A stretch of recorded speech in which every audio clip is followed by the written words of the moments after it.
একটু এদিকে এসো তো।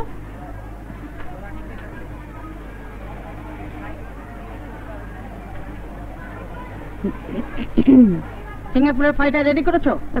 করছি। কি কাজ করো তুমি? একটা ফাইল রেডি করতে তোমার 3 দিন লাগে?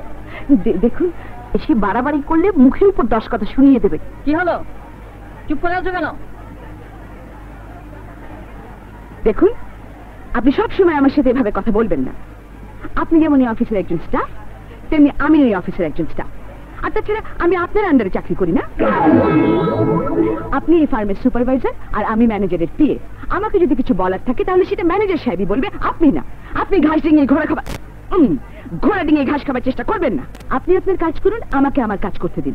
আপনি নিজেকে কি মনে করেন? কি মনে করেন 2 দিন পর নিজের মেয়ের বিয়ে দেবেন, অথচ এমন ভাব দেখেন যেন আপনি নায়িকা মৌসুম। আপনার এসব অদ্ভুত সাজ পোশাক থেকে কেমন লাগে জানেন? জঘন্য। যাই হোক, সেটা আপনার ব্যক্তিগত ব্যাপার। এ ব্যাপারে আমার কোনো কথা বলা উচিত হবে না। আর আপনিও আমার কোনো ব্যাপারে কোনো কথা বলবেন না। আপনি কি ভেবেছেন যে আপনি একটা শুধু বলেই যাবেন আর আমি শুনে যাবো? No, never. এতদিন যে বলেছেন আর বলবেন না। যদি বলেন তাহলে আমি এমন উত্তর দেবো যে আপনি চিন্তাও করতে পারেননি। শুধু বোকার মতো হা করে আমার ধমক শুনেছে। একটু চুপচাপ বসো তো, তুমি এখনো হাঁপাচ্ছ।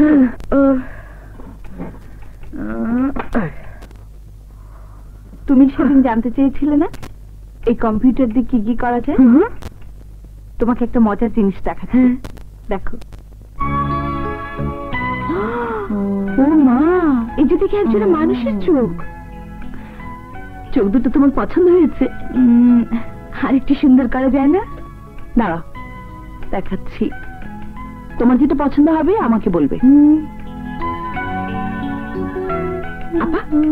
আপনি এই চোখ জুড়ে সবচেয়ে সুন্দর। তাহলে এটা তোমার জন্য সেভ করে রাখলাম। এরপর তোমার পছন্দ মতো একটা চেহারা তৈরি করে রাখবো। শিরিন, স্যার তোমাকে ডাকছেন, এক্ষুনি যেতে বলেছেন।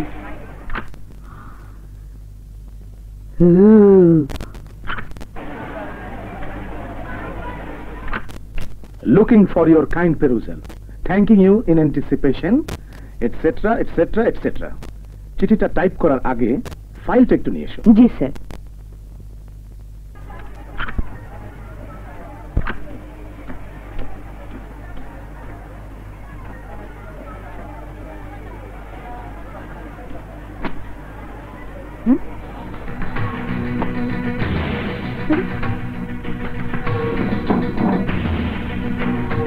সে কি?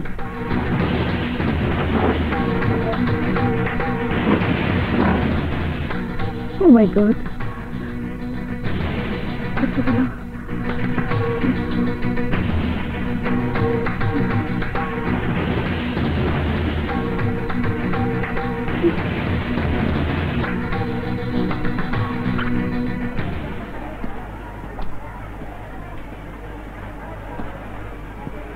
শিরিন, তোমাকে না ফাইলটা দেখাতে বললাম? জি স্যার। বসে বসে কি করছো? ফাইলটা খুঁজছি স্যার। মানে? ফাইলটা পাচ্ছি না স্যার। হোয়াট?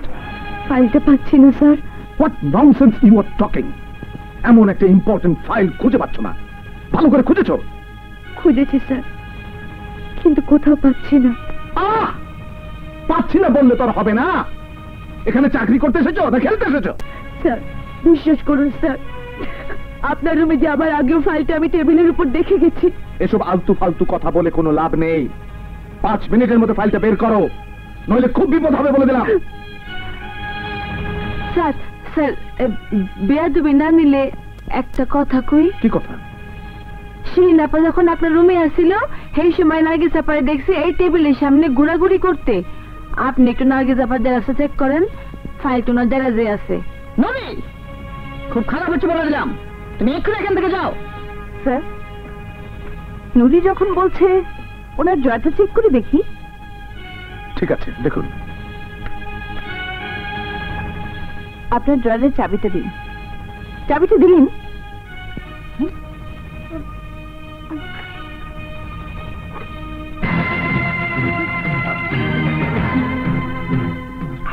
শিরি, তুমি তো এই ফাইলটা খুঁজছো তাই না? দেখি। জি আপা।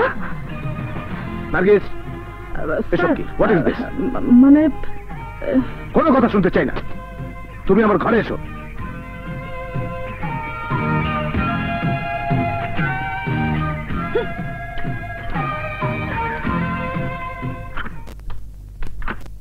স্যার, তোমাকে আমি কি বলেছিলাম? তোমাকে বলেছিলাম যে শিরিন যাতে আমার প্রতি আকৃষ্ট হয় সেই ব্যবস্থা করো। তোমাকে ফাইল লুকাতে কে বলেছে? স্যার আমি ঠিক বুঝতে পারিনি। এখন তো আমাকে পছন্দ হবে না। তা না, আমি তো বলছি না। যাও, এই তুমি ওই কৌশলে ওর কাছে মাপ চেয়ে নিও। যাও। যাচ্ছি স্যার।